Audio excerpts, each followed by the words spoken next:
I'm Oscar Bevis from the Stomping Ground, and I'm here today in Sheffield. I'm Oscar Bevis from the Stomping Ground, and I'm here today in Sheffield. It's a bit of a chilly one, but just over my shoulder, the iconic Steel City Gym.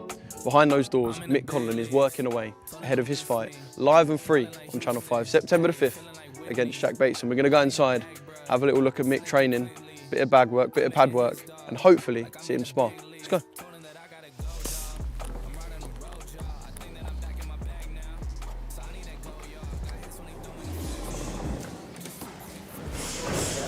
I've been here a good few times, and one thing that's always been apparent is the sparring is always hard sparring. I've seen Sonny spar here, I've seen Charlie Edwards spar here, I've seen Junaid spar many a time. Every time I've been in here, the consistency in sparring has always been, if you're going to spar hard. Let's make it realistic. Then, I don't know if it's always like that, but from what I've seen in here, it's always like rough dog sparring, which for me makes it entertaining.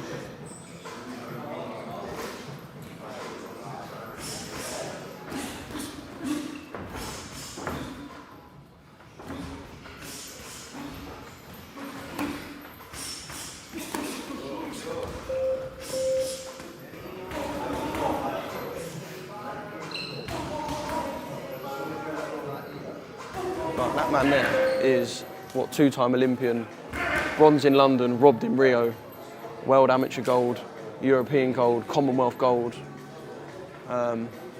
two-time world title challenger as a professional. I'm sure will become a world champion. That is an Irish sporting icon. And I guess for Mick, that's the best feeling. He's walked over, Grant's smiling. That's why I got to realise. Right now.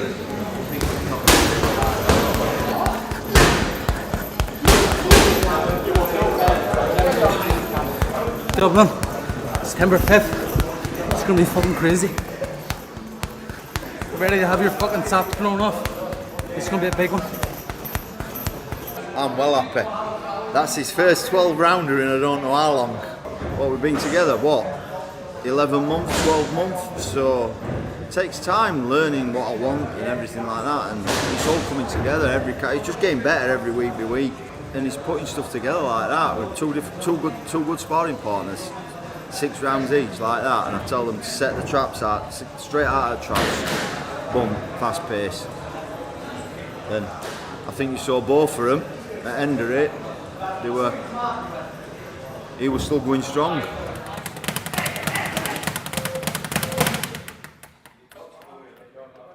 Finally got the Adam one there. How you been anyway? Good, mate. Good. First 12 rounds done over a year today, so because the thing is now, mate, every fight I have is potentially my last.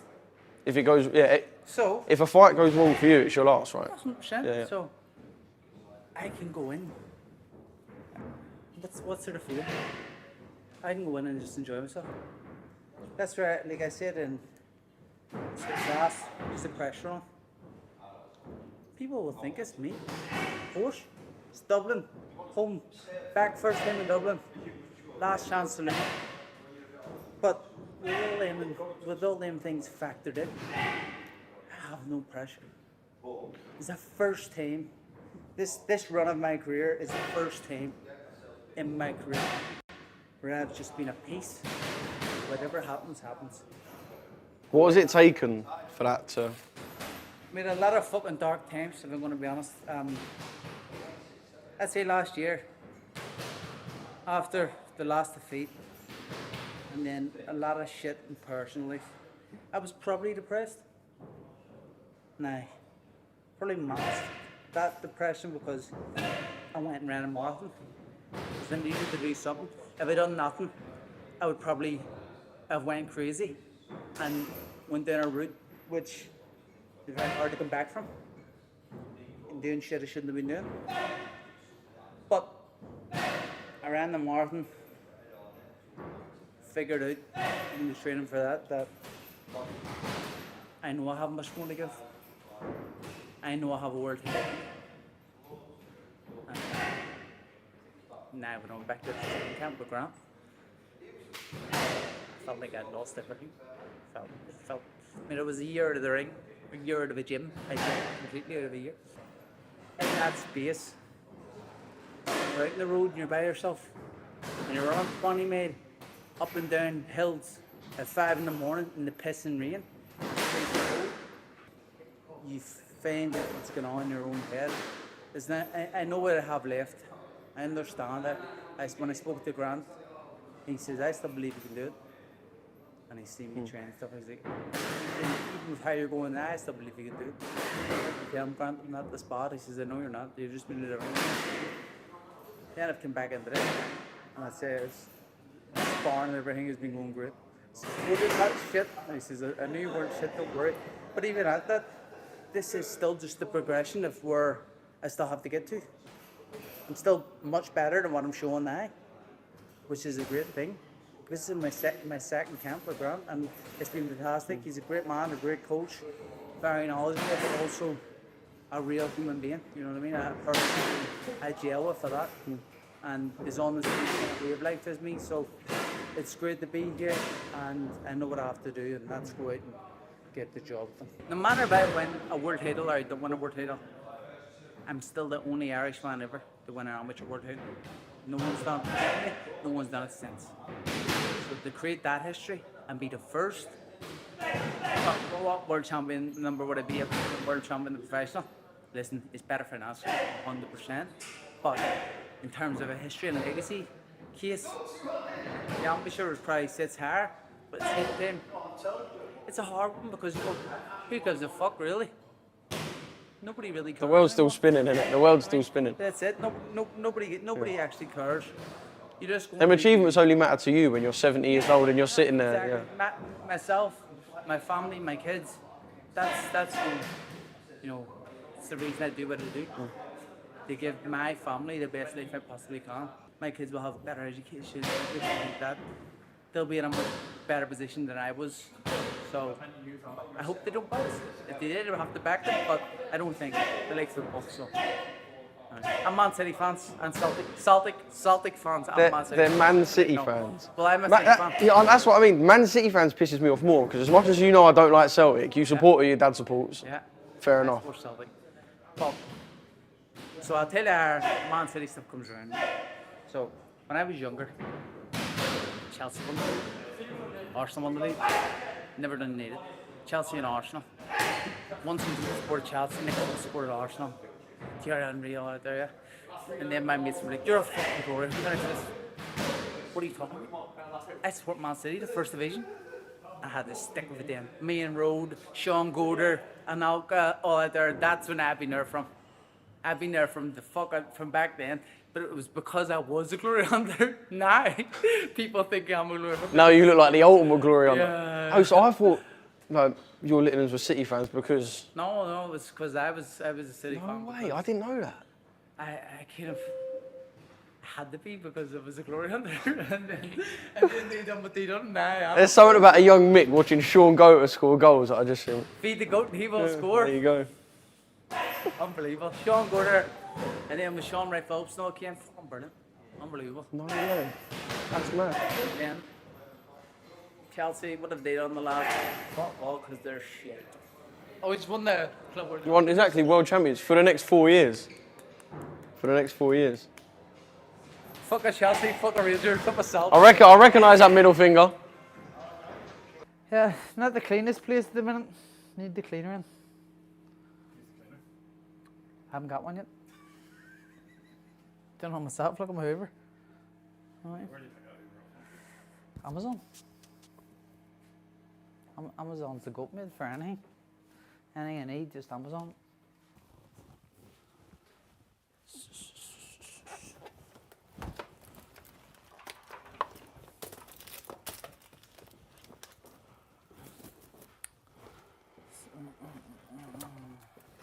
Mick, I thought I'd give you a little present, seeing as you've been so kind to invite. Don't you give me a fucking Rangers something. Oh, you fucking scumbag. What a scumbag. David, you planned this, you bastard. Fucking hell. Fuck me. In Casa del Conlan. I have a fucking salty top in there somewhere. Just touch it. Not a chance, mate. Burn it. Is it cast door? Like, what the fuck? So you like fighting, Yep. but fighting isn't your favourite part No. of fight night? No, fighting it. Ring walk is always the favorite part. When I come out, I always come out to grace. It's been a staple in my career from the start, and how the crowd reacts is the best thing about it. If you can get a crowd warmed up before you're even fighting, half the battle is done. Because a lot of people go in the ring, it's just like some rap music or whatever it is, and no one really cares, no one really sings it.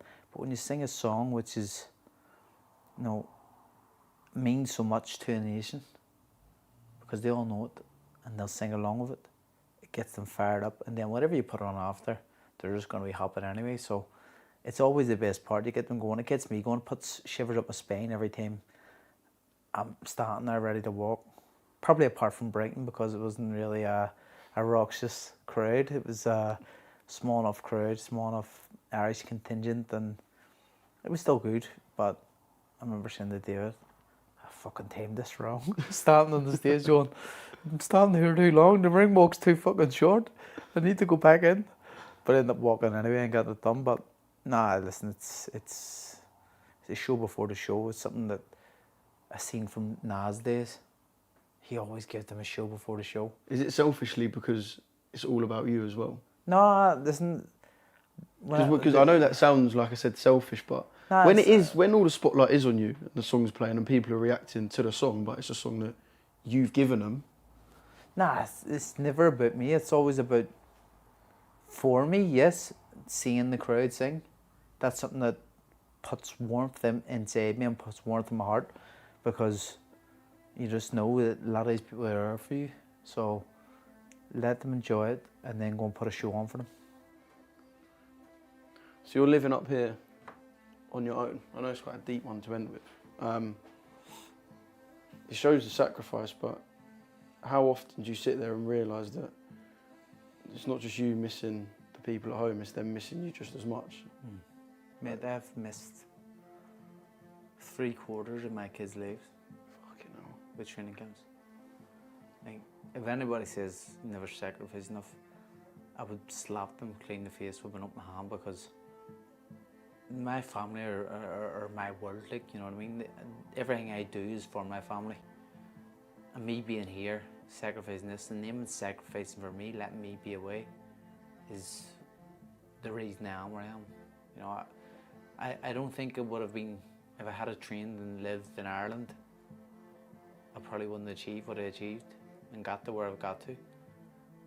I think going away and training with the right coaches and the right sparring around is very, very important, and you have to sacrifice. It's a short career, and that's what I always say. Listen, there's not long left. Like, my son now rang me yesterday and was like, oh, I miss you and stuff. I says, listen, there's not long left. I says, we got 2 to 3 years max. I mean, I'm in a great place. Mentally, I'm probably in the best place I've been in a very long time. Very, very long time. And my training setup now, the team I have around me, it's just right. And I'm just at peace with everything. I'm actually enjoying boxing again. For a long time I haven't enjoyed boxing, but I always enjoy it. I can tell by the way you said actually. You went, I'm actually enjoying boxing again. It's like, I've always enjoyed training hard, but there's much more meaning to the things I'm doing, why I'm doing them, much more understanding of why I'm doing them, and the purpose of to reach this goal. I'm doing everything I can to reach that. And I believe I will. But as it says, what will be, will be. If you're in Dublin and you haven't got a ticket, then I have no idea what you're doing. If you're not in Dublin, you've got to get yourself there. Sunny September. You can kick it off by having a few Guinnesses from Source and then watch Mighty Mick Conlan. The Friday best night as well. Never- Friday night in Dublin. All I'm saying is, 1 second, you mentioned Guinness. No, you have some Legras. Good man, man. I appreciate you, mate. Thank you for letting me in to Casa del Conlan, which, by the way, is a shit hole. It is, mate.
It's fight week here in a windy Dublin. Mick Conlan and Jack Bateson. Mick Conlan coming for the first time for a professional fight in the capital city. Today is the fight week press conference where the two fighters come face to face for the first time.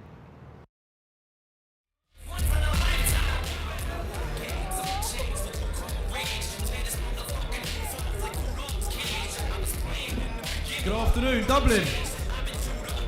Give me a little bit. Good afternoon, Dublin. We'll try one more time. Good afternoon, Dublin. Thank you, that's what I'm talking about. Look, so we're here Friday night at the Free Arena. Mick Conlan will make his professional debut in Dublin. It's strange really because not only has Mick never thrown a punch as a professional in Dublin, but Ireland on the whole has been starved of watching their own talent appear on their treasure patch. Of course, the one and only Katie Taylor lit up this city in her fights with Chantel Cameron, yet aside from that, Ireland has had to watch his talent flourish overseas. And for the Irish fans, we know they love nothing more than watching their talent thrive under the green and gold lights. And their talent's elite too, and that word elite resonates with Ireland. Katie Taylor, the aforementioned, like I said, the Golden Girl, battle-hardened Roy Keane, the leader, Brian O'Driscoll, the career slammer Rory McIlroy, Grand National winners Ruby Walsh and A.P. McCoy. This country knows talent. However, most of these sporting chapters are closed. And it's only really when chapters are closed you can appreciate success. Yet on Friday night in Dublin, Mick Conlan gets to write another chapter to an already successful story. London 2012, tick. Glasgow 2014, tick. Bulgaria 2015, tick. Doha in the same year, tick. It should have been a tick in Rio 2 in 2016, but instead of a tick it was a, can't really do that because of camera and kids, but you know kind of what I'm getting at. Olympic, world, European, Commonwealth, amateur, champion and medalist. But there is one more step, and that step includes the man who in a few minutes will be sitting just 2 seats from me. In Friday's case, one man's dream is another man's opportunity. Mick has been consistently talking about wanting to fight in Dublin. A dream. But there's an opportunity for, like I said, the man who'll be sitting there, Mr. Jack Bateson, and if you think that a man from Leeds is going to come roll over and have his tummy tickled, you are dead wrong. A big thanks to our sponsors, Ladbrokes, Infinitum, and in partnership with Oosh TV. Oosh. And thank you to the Free Arena too. There's a few tickets remaining, more sold than anticipated. It's going to be a really, really big and noisy night on Friday night. Tickets can be got at Wasserman.com. And that's enough from me. I'll introduce the table. We have Callus and promoter in the middle. Over the far side, Mr.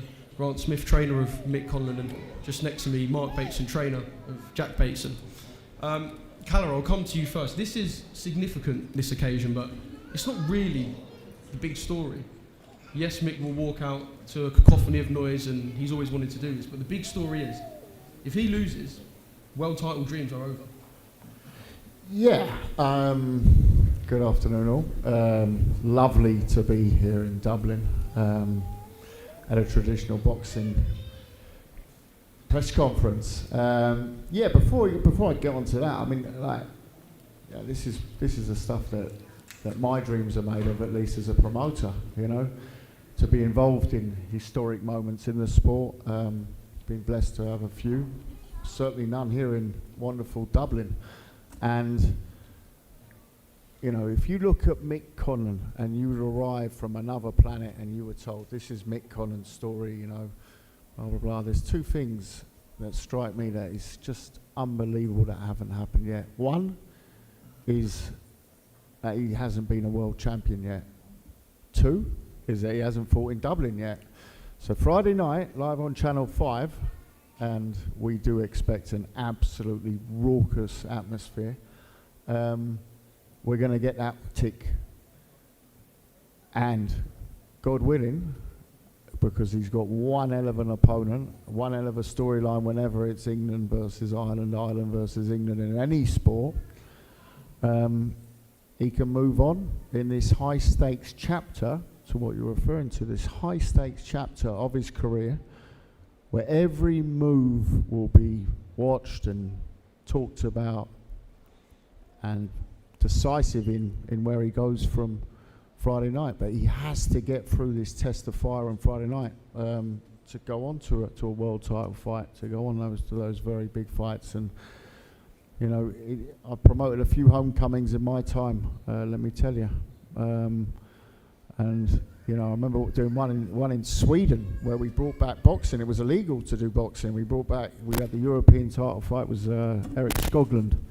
And the reason I talk about that is because, you know, you can sort of pick the opponent. You know, you can pick the opponent and you can get away with, you know, softer touch.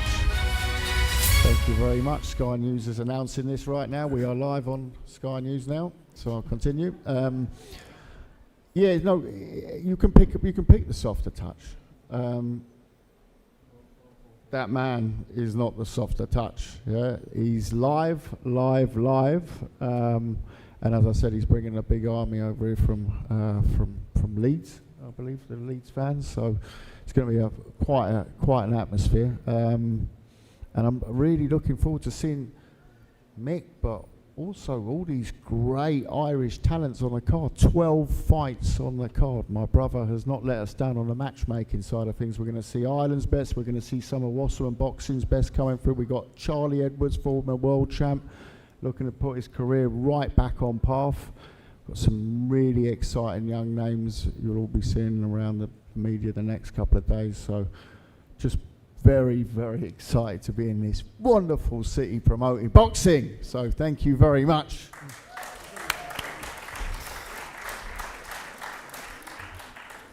Calla, how much different does it make a night when you've got a crowd that are backing their man? Not that they don't elsewhere on the planet, but if you've been to fights in Belfast and the few that there have been in Dublin in recent years, how much difference does it make to what we will see in the ring?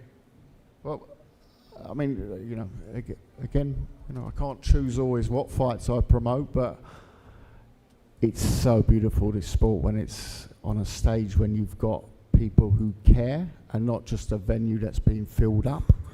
And there's such a difference. As a promoter, I can walk in and I know when people have bought tickets, been gifted tickets, you know. You know, 27 years of doing it, I can walk into a room and I know who cares, right? And the fact is that wherever Mick's gone, people have cared. Yeah, we saw it even in his co-featuring in Brighton. There was a little Irish crowd turning up. We've seen him in America. We've seen obviously in Belfast. They care. His followers care. But the Irish people generally care about sports, and you see that everywhere in the world. You know, I was talking before with someone. You know, like, you know, look at whenever there's, you know, Irish guys fighting or competing in any sport in America. You know, there's lots of different nationalities that live in America, but it just seems to be the Irish that make the noise, you know. So I'm very excited on that. I think I had a taste of it last summer with Misfits here. Obviously, very different sort of vibe around that. That was good fun, and I'm just excited to sample it Friday night, and hopefully many more to come. Yeah, the way the arena's shaped, it's going to be seriously loud on Friday night. Grant, I want to throw to you. I know you don't want me to ask too many questions, and I think that stands for both you and Mark today. But I went to see Mick in camp just for a day, just for a morning even, and he told me about this freedom that he's fighting with. There's a bit of a weight off the shoulders after defeats in recent years. Obviously joined you now, but I was looking at a dog in the gym. He was working hard. The sparring was tough, hitting the bags, hitting the pads, a bit of cardio. Fighting with freedom, yet training that hard. I want to know what sort of character you're seeing in the gym from Mick. Mick's Mick. I've just told him to enjoy it. He's enjoying it himself now. There's no pressure on him. What will be, and I think he's quoted that in a lot of interviews. We all know what type of fighter Mick is. We know he's a very good fighter. And I said to him, just express yourself. Show it, feel it, enjoy it. And he's enjoying it now. And a few things we've been working on, they're all taking shape, but he's enjoying his boxing. He's working hard.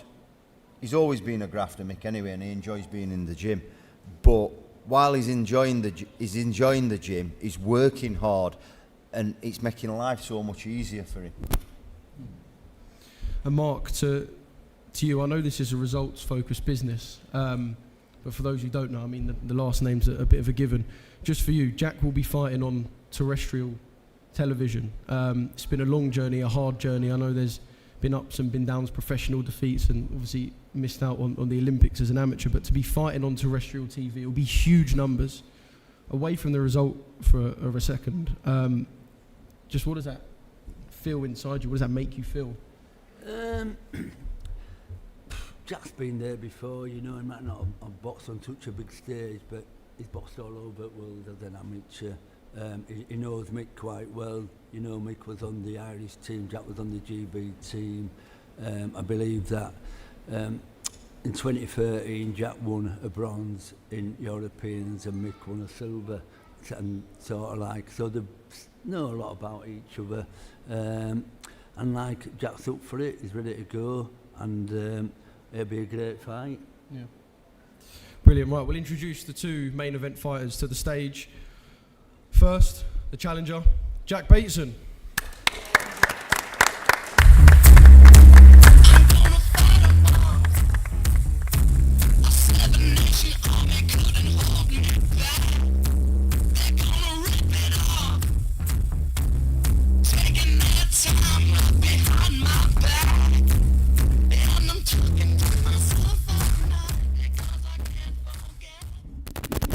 And the main man for this week, anyway, Mr. Mick Conlan.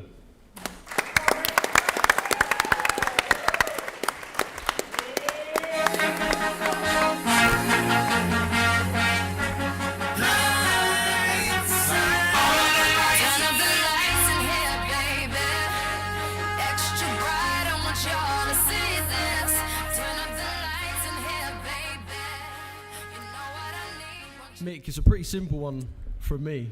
How long has this taken, by the way? Why on earth, at 33 years of age, is this only the first time you'll be letting your hands go in Dublin as a professional?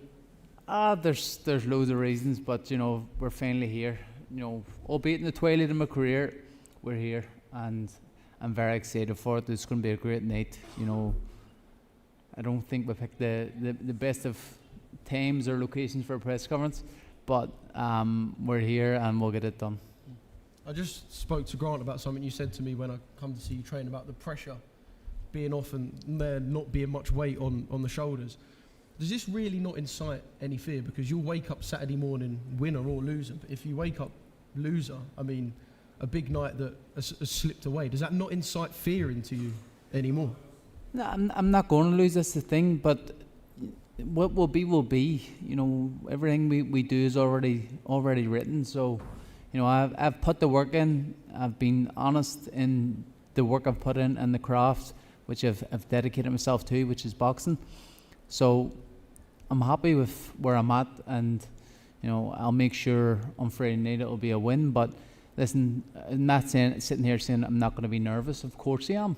Of course there's a certain type of pressure, but to be honest, I don't feel it in the way I did when I was younger and the way I did when I was in different kind of fights in different positions. So I'm just enjoying it at the minute. I'm really having fun, and I'm excited for this fight because this is the best I've felt going into a fight in a long time. That training camp was fantastic, and teaming up with Grant and the guys at Steel City, it's been brilliant. It's kind of revitalised me, and you know, I'm in a really good place mentally and physically. Yeah, two lads feeling good and at their best. This has got all the ingredients for a cracker. Jack, it's a big occasion for Mick, like I've mentioned many a time in the last 10 minutes, but it's a big occasion for you too, and that's not something to have taken away from you. How do you process what will be on Friday night in the build-up to a really big night for you and your career? Yeah, it's definitely the biggest one of my career, as you've said, and it's one I'm really looking forward to. It's the opportunity I've been waiting for since I first laced the gloves as a pro, and now it's here. I need to take it with both hands and perform the way I know I can. What excites you the most about this? Is there one thing that you're like, that's kind of getting the blood pumping, being opposite him when the first bell goes, the ring? What's the main thing right now that you're kind of buzzing to get towards? To be honest, it's just the opportunity. Like I said, I've been waiting for these sort of opportunities all my life, and it's what I've been working for. So it's time to show everyone what I can do. You know, what better stage to do it on, live on Channel 5. Everyone can watch, and it's going to be special. Mick, back to you. What can we expect from that ring walk as you take those steps? How special will it be? I don't know what you can and can't say. What tricks? Listen, it'll be very, very great for everybody who comes. It's going to be an unbelievable atmosphere. Like all my fights are, the atmospheres are always amazing. Once Grizz plays and the crowd starts singing, that gets me going. You know what I mean? That feeling is unbelievable. So I'm excited for that. But listen, I'm excited for the fight. I know Jack. I like Jack. His family. They're very respectable people. So there's no bad blood there. I'm not going to try and build anything up like we don't like each other. We're sound. We've shared the ring, we've sparred, so we know each other in a sense, albeit a long time ago, and I don't even really remember it. So I'm just looking forward to getting and performing it. The excitement to get in there and seeing the crowd go crazy once I get the job done is where you can just sit back and go, yep, it was worth it. What year was that spar, if I can ask? I don't even know. It was like I heard Jack saying recently it was him and Jason Cunningham down. It was a good load of years ago now. Like it was for one of the fights I had against. I can't even remember. About 5 years ago. So I was going to say about 5 years ago. Is there anything you remember specifically, Jack? Perhaps with Mick being the name he was stepping in, trying to impress, or anything you can pick from what happened 5 years ago? I know a lot's gone on. Yeah, since. No, not really. To be fair, like I never thought me and Mick would cross paths like we are now, and obviously me and Jason were down there for one job, and that was to help Mick out. So there's not much I do remember because I wasn't thinking too deep, but I do remember it being a good spar, and like Mick says, we've got a lot of respect for each other, and once we're in the ring on that night, we're there to do a job, and that's to win. What impresses you the most about Mick?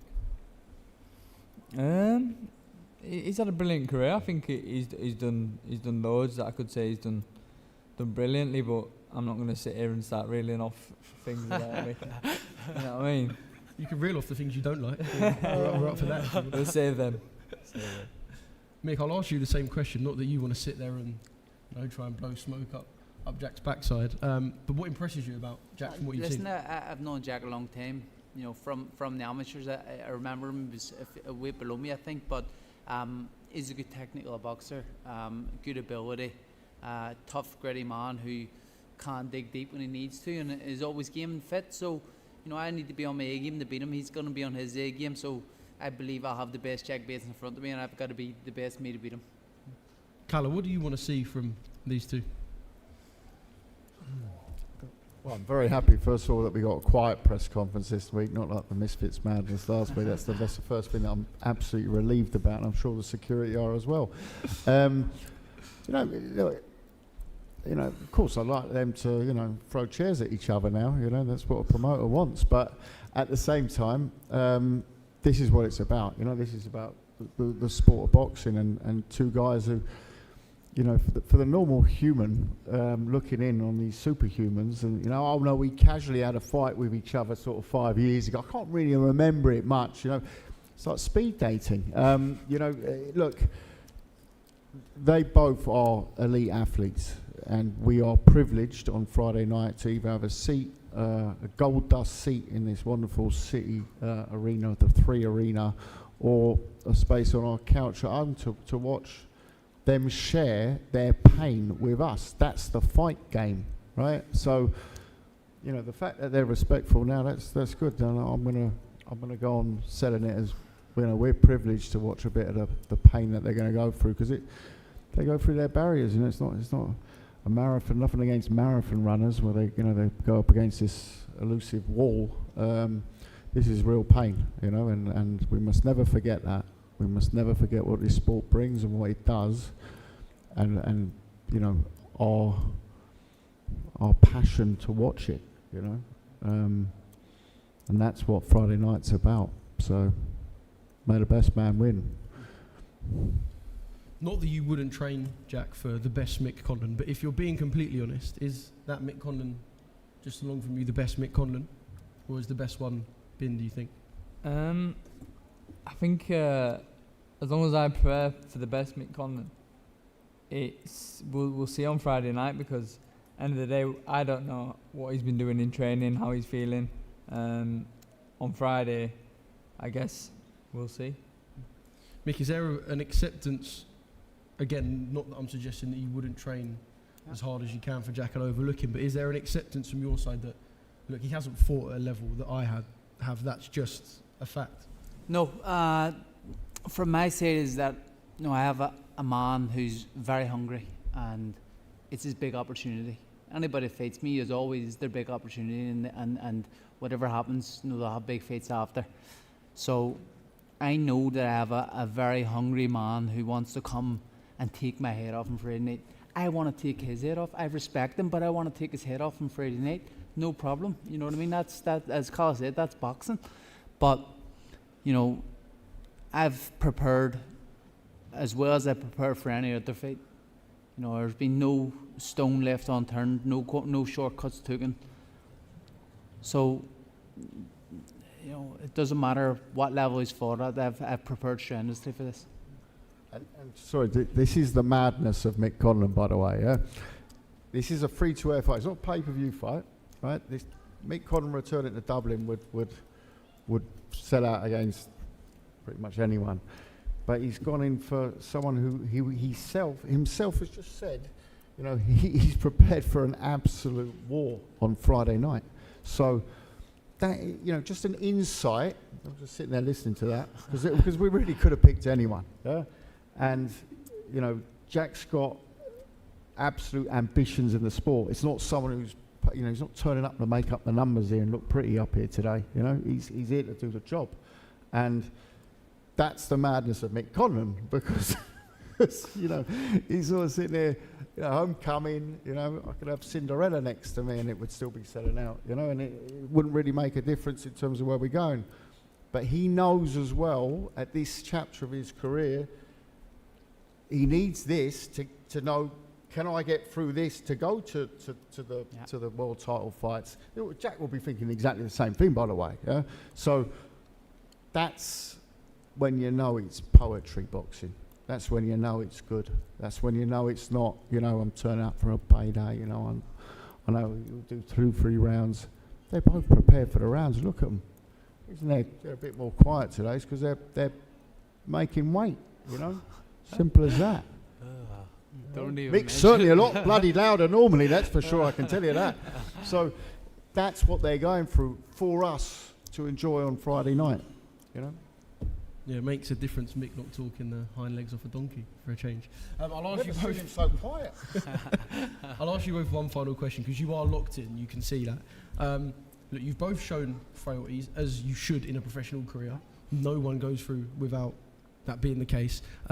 First, for you, Jack, the manner of some of Mick's defeats. Do you think you can go in there and knock him out? Are you looking at it like that? Obviously, it'd be lovely to do so. I think one of the reasons I may have been chosen tonight is because I think some people believe that I can't punch, but it's on me to obviously prove that matter wrong. And listen, no matter how I win, as long as I win, which I'm prepared to do, to go through anything to do, I'll be very, very happy. And I'm just grateful for the opportunity and looking to make a statement performance.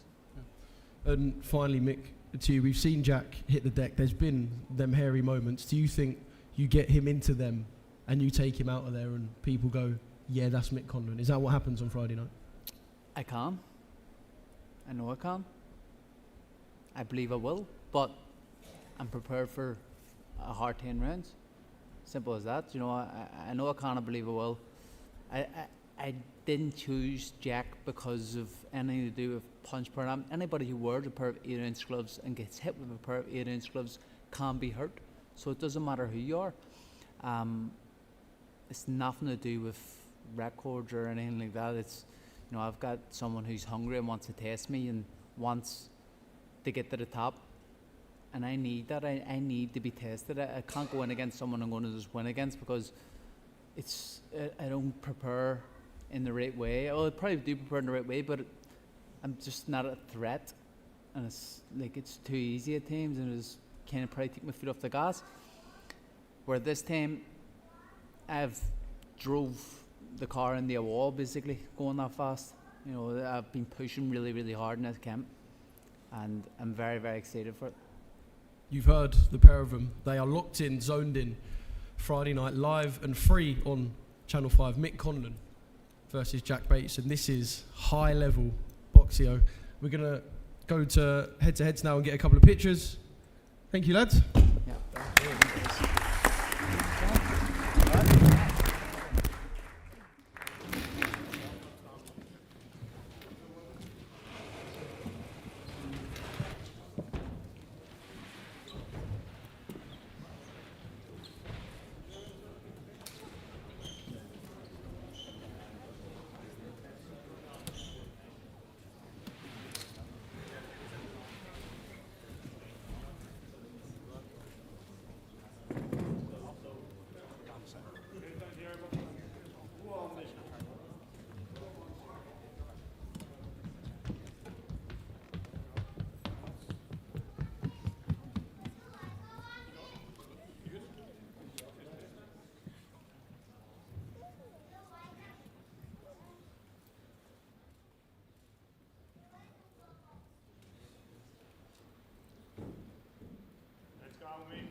Questions will be available at the back of the room for questions. Thank you.